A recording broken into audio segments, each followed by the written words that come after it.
Welcome back, guys, to the third game of the World Championship match between Carlsen and Caruana. So heading into this game, both Carlsen and Caruana were tied on 1-all. In this game, Caruana had the white pieces, and he opens with e4. Magnus, just like in the first game, responded with c5, which seems like a decent idea considering that he got quite a good position from game 1. But we can be assured that in this game, Caruana is now prepared for this. Caruana goes knight f3, knight c6, so here Caruana could go for the open Sicilian with d4. But he plays bishop b5, going again for the Rossolimo variation, just like in the first game. So both players played the same moves. Caruana takes on c6.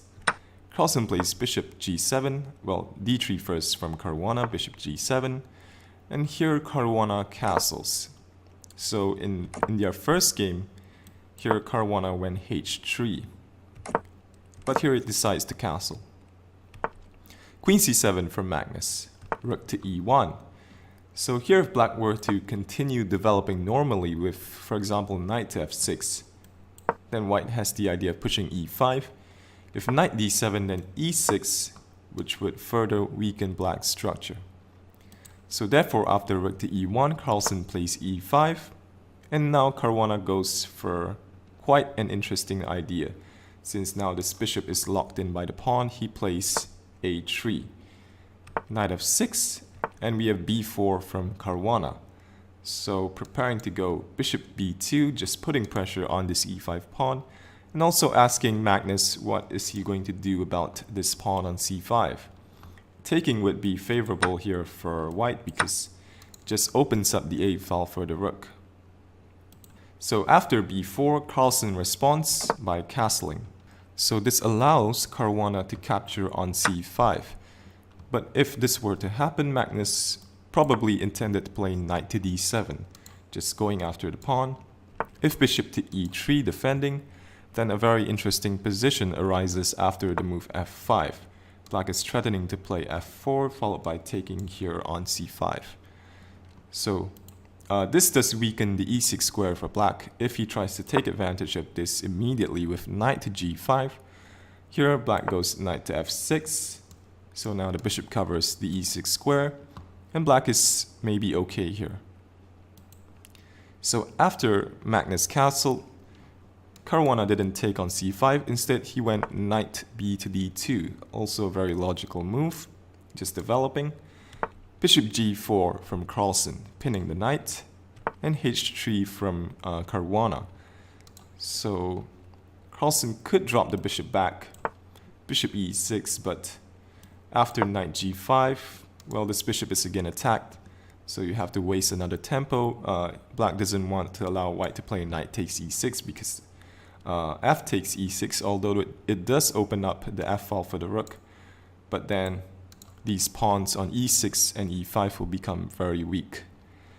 So here retreating the bishop doesn't make any sense, so Carlsen, after bishop g4, h3, Carlsen captures on f3. He plays c takes b4, and then here a5, so just threatening to take on b4 to open up the a file for the rook. So here Caruana takes on a5, we have rook takes a5, bishop to d2, attacking the rook on a5. So Carlsen drops the rook back. Carlsen didn't want to play rook takes a1 because that simply gives up control of the a file. And also after rook takes a1, you just improve the position of the queen. Now it is looking at e5, together with the knight on f3. If black goes knight d7, maybe white can play bishop c3 just to put pressure here, and black seems to be tied down to the defensive e5. So he doesn't really want to play a move like f6 because, well, that just weakens this light square diagonal. So here after bishop d2, that is why Magnus dropped the rook back just to keep control of the open a file. And we have queen to b1 from Caruana, so maybe intending to play queen to b2. Knight d7, so I thought Caruana was going to play queen to b2 here, but instead he played queen to b4. Magnus plays rook after e8, just keeping more control of e5. bishop c3 from Caruana. So here, since white is going to bring a rook to b1 to attack this pawn on b7, so Magnus decides to play b5. So if Caruana wants to press on in this position, he should try to keep the tension on this a file, but it's not so clear what he should do. He could try to just keep the tension with queen to b2, but here Carlsen could exchange rooks. Then just play knight to c5, preparing to bring this knight over to a4, which would win this bishop and also, more importantly, block the a file from the rook. So he could try also queen to b3, with some ideas of pressuring the pawn on f7, but here knight to c5 again chases the queen away. So it's not so clear what Caruana should do in this position. So he decides to trade rooks, and then another pair of rooks, rook to a1. But with less material on the board, I think Magnus has managed to equalize here. Magnus now plays queen to a7, just taking control of the open file, bishop to c3, and queen to a2 from Magnus. So it looks like black is now starting to press on for an advantage, but well, it doesn't seem like it would amount to much with these few pieces on the board. Queen b2 from Caruana, so Magnus accepts the queen trade, and then f6. Normally people would say don't play f6, but here it is particularly useful because you give the king an easier route into the game. It also takes away this g5 square from white's knight, and although this bishop on g7 isn't great at the moment, it can always come to f8, so no problem there. King to f1, so king to f7 now, both sides try to bring their king into the game, and knight to c5 from Carlsen, so trying to reroute this knight to a better square. Bishop c3 from Caruana, knight e6, so Carlsen wants one of these squares. g3 just taking away f4, bishop to f8, improving the position of the bishop. Knight d2, so Caruana might be intending to bring this knight over to the queen side, and also keeping his options open of an f4 break. So now that this knight is no longer on f3, here Carlsen plays knight to g5, now attacking this pawn, h4, knight back to e6, knight to b3, and h5 from Carlsen, freezing up these pawns on the king side. Bishop d2 from Caruana, bishop d6, making it difficult for white to achieve f4, c3, so white may be attempting to push d4, but that is stopped with c5. Bishop e3, king e7, king d1, king d7, king c2 from Caruana, so quite difficult to make progress for both sides. Carlsen pushes f5, we have king to d1, f takes e4, d takes e4, so here Carlsen could potentially create a passed pawn, but that should still be okay for white since his king is quite close to these pawns. So Carlsen plays c4, we have knight to d2, knight c5, so here if white plays king to e2, black gets a bit of play after knight to a4, attacking the pawn on c3. The only defense is knight to b1. It seems like white has conceded a little bit in this position, but he should still be fine here. A draw is still very likely for white, but you don't want to allow Carlsen any chance in this position. So here Caruana captures on c5, we have bishop takes c5, king to e2 from Caruana, defending f2, king to c6, knight to f1 from Caruana, so another possibility is to play knight to f3, so with ideas of trying to blockade by bringing this knight to c2.